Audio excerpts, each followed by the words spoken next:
Ayan mga Diyas, merong nag-comment sa atin about doon sa video natin sa spark plug cap. So ito yung comment niya, basahin natin. Paano magkaroon ng ohms resistance ang spark plug cap? Ang sa loob dyan, bolts lang buti. Sana kung may magnetic wire. Maniwala pa ako magkaroon ng ohms resistance. May digital multitester ako at isa pa ang spark plug cap. Minartilyo ko kung ano sa loob, screw bolt lang naman. So yan Lods, siguro wala ka pang masyadong alam. So hindi ka siguro mekaniko.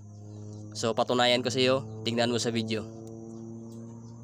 Ayan yung nag-comment sa video natin. Sabi niya wala daw laman itong spark plug cap. So patunayan ko sa iyo Lods na meron itong laman. So sirain natin ito. Ito yung spark plug cap na sira. Yung NJK brand. So patunayan ko sa iyo na meron itong laman. Sabi mo kasi walang laman, screw lang. So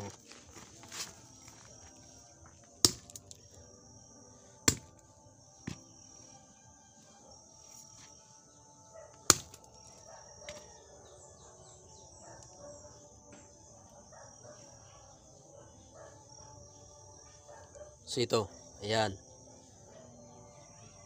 Meron siyang laman. Resistor. Kung hindi ako nakamali, resistor ito. Yan, sabi mo walang laman. Sabi mo screw lang. Yan. Meron yan Lods. Para alam mo. Ayan.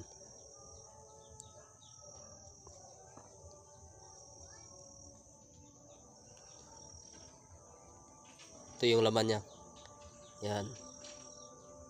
Hanapin natin yung screw kanina.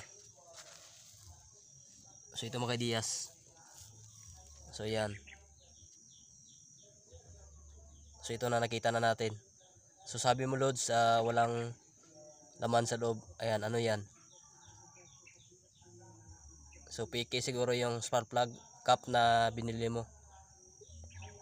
Ayan. Meron siyang laman, resistor. Ayan. So ito yung dahilan kung bakit walang kontak. Ayan. Hindi na sulit yung kontak niya dito.